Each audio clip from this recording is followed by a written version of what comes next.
Fala pessoal, tudo bem com vocês? Nada era mais importante do que a vitória diante do Fluminense. Ela veio, mas o Wagner Mancini errou demais, hein? Nossa senhora, e a gente vai falar das escolhas do treinador.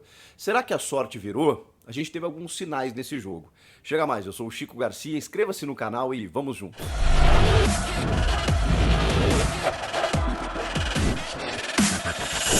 É óbvio que ainda falta muita coisa para o Grêmio fugir do rebaixamento, que eu ainda considero iminente, encaminhado e claro que a gente vai torcer até o final, a esperança ela vai sempre permanecer, ainda mais quando vem uma vitória. Uma sensação diferente eu estou sentindo nessa terça-feira, na noite dessa terça-feira. Você provavelmente está assistindo esse vídeo já na quarta-feira.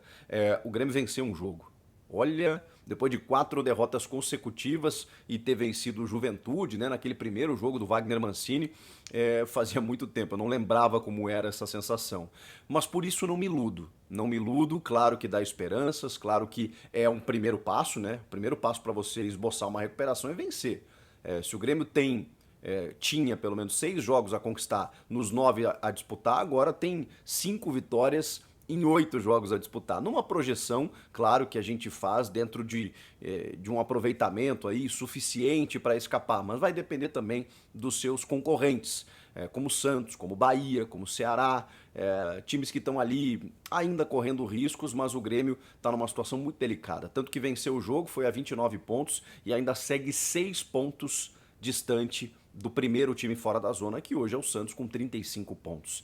O Grêmio precisa de mais 2 rodadas perfeitas, vencer os seus jogos e dependendo de tropeços dos seus adversários para, quem sabe, poder trocar de posição com Juventude, na verdade, Juventude e o Sport já estão também, mas com o Santos, com o Bahia, enfim, com alguma dessas equipes que acabar entrando ali na zona para o Grêmio sair. O Grêmio vai depender sim de tropeços desses rivais, mas vai depender especialmente da sua capacidade, do seu resultado. Não bastava vencer o Fluminense, todos sabiam disso. Agora, se não vencesse, talvez o caminho, talvez não, com certeza o caminho seria mais longo, né? Mas vamos falar dessa vitória aí, o Grêmio de portões fechados, né? Não teve torcida na arena por conta da punição imposta, depois daquela invasão no jogo contra o Palmeiras, e o Grêmio teve algumas modificações, algumas forçadas, outras por escolha do técnico. Por exemplo, na confusão do Grenal, o Bruno Cortez e o Thiago Santos foram suspensos, né? Receberam cartões e não puderam jogar.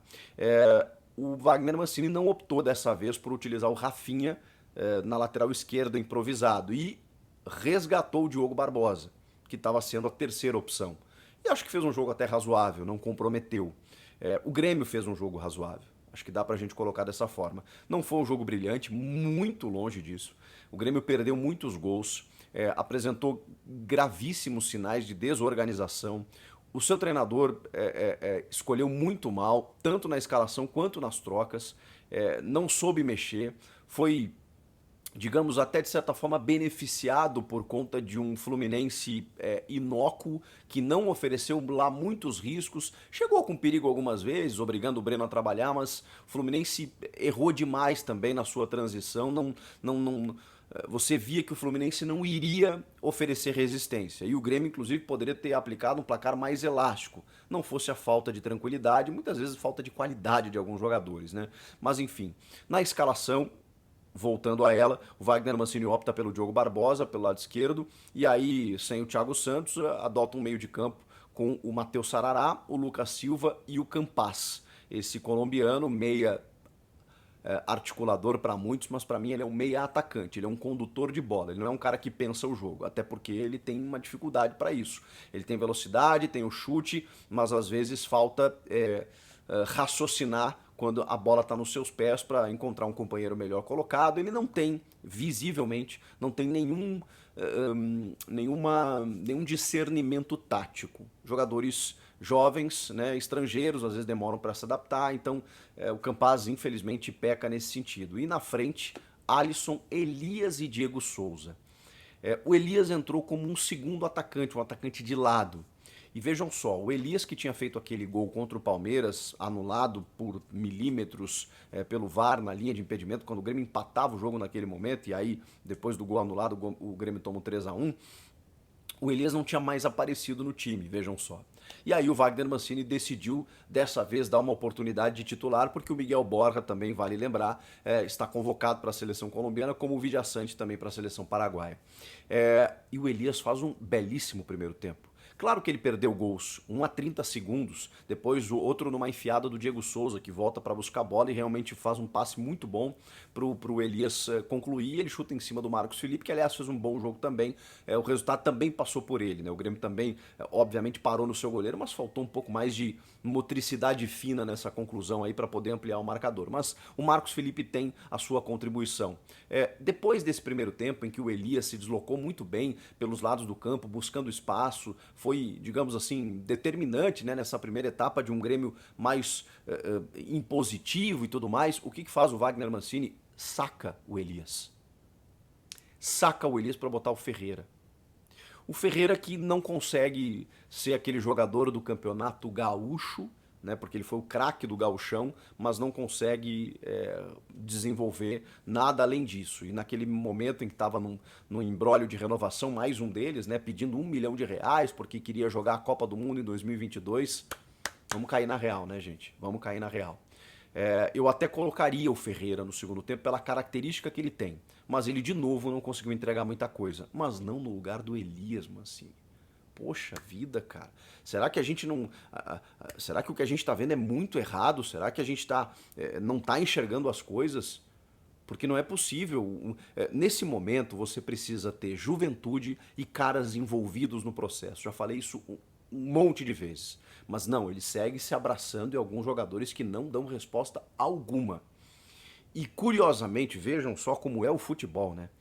Eu naquele momento, por exemplo, teria trocado pelo Diego Souza, obviamente, se eu fosse tirar alguém, e não o Elias, ou até mesmo o Alisson. Que assim, o Alisson, aí o Alisson é outro detalhe. O Alisson é um jogador, digamos, voluntarioso, no máximo, né? Ele tem um limite técnico que não permite que ele seja decisivo, que ele seja colaborativo, que ele seja determinante para ficar no time. Não dá, gente, não dá. Não adianta você insistir num cara que não consegue resolver o teu problema.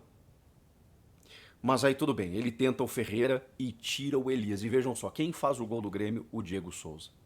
O Diego Souza é um cara que eu sou crítico pela forma física dele, pelo que ele, porque isso, né, não é postura profissional de um jogador profissional, né, a forma física que está o Diego Souza. Mas de vez em quando ele vai lá e entrega. Fez um gol contra o Palmeiras, fez o gol da vitória contra o Fluminense. A gente segue esperando pelo Diego Souza, só que ele não faz muito mais coisa do que, do que os gols, né? Se fossem eles apenas suficientes, mas muitas vezes não são. Você precisa de um jogador mais envolvido ali, que volte e tudo mais, recomponha. O Diego Souza não é esse cara, ele mal consegue correr. Mas tudo bem, a bola caiu na cabeça dele, num belíssimo cruzamento do Matheus Sarará, que eu até achei um pouco afoito no jogo em alguns momentos, mas ele é bom jogador. Gostaria também de ver mais o Bob Sim. São moleques da base, da juventude do Grêmio, que o Mancini poderia utilizar mais, ao invés dos cascudos, dos experientes, que visivelmente não estão dando resposta.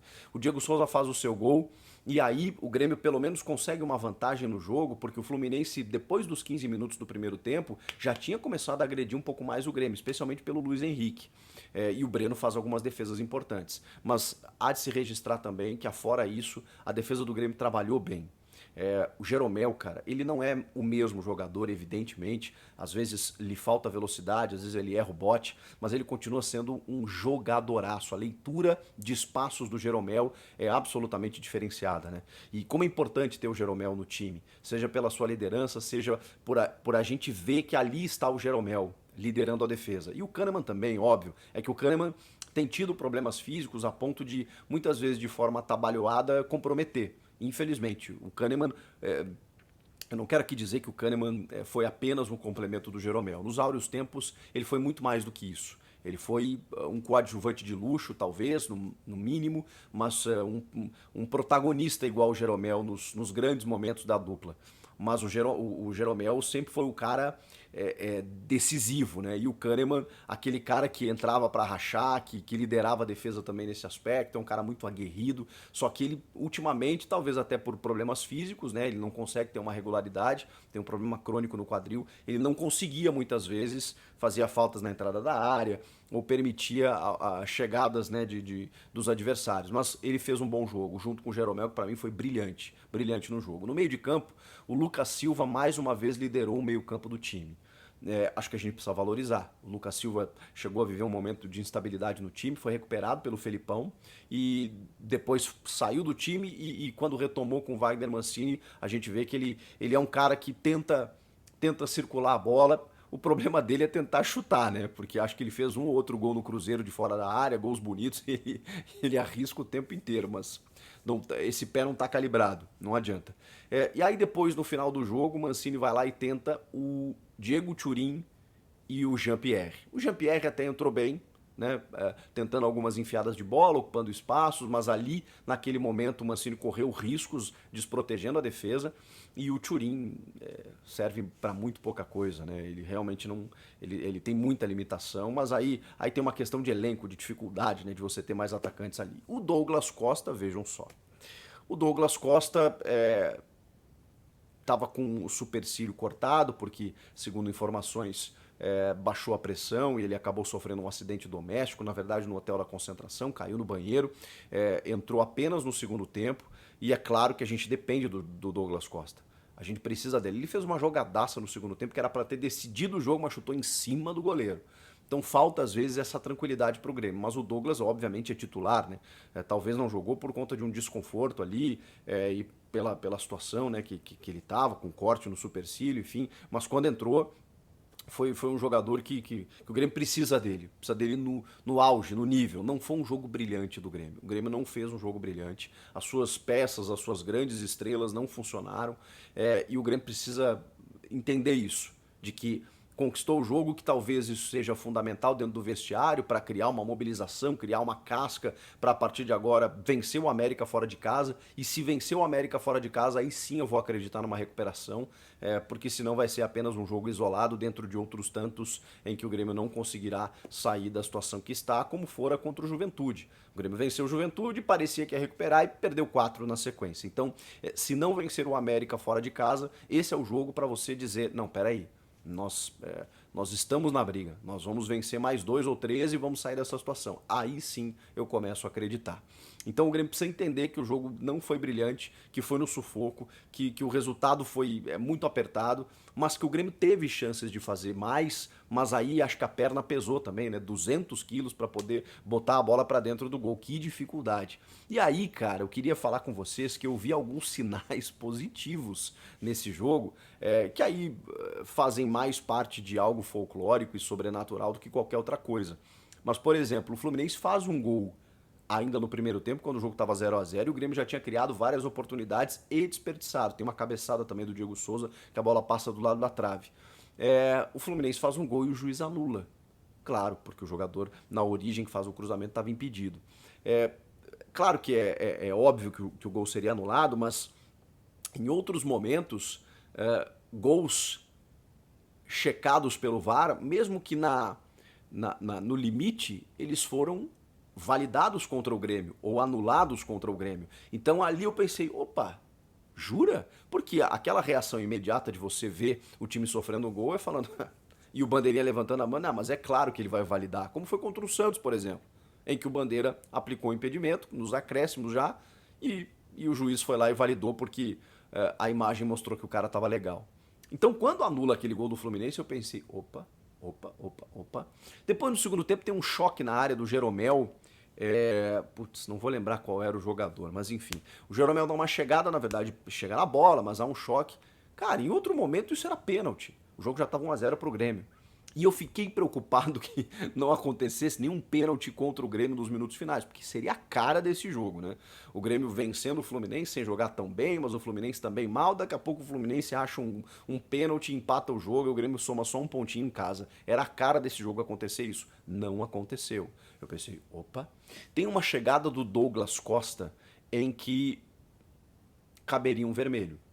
mas o árbitro deu só o amarelo e o VAR não chamou para aplicar o vermelho. É claro que eu não vou concordar com isso. É claro que eu vou dizer para vocês aqui que ele tinha que ter sido expulso. Mas o fato final é, ele não foi. E aí eu pensei, será que a sorte virou? Será que a sorte mudou de lado? Será que a partir de agora as coisas vão começar a dar certo?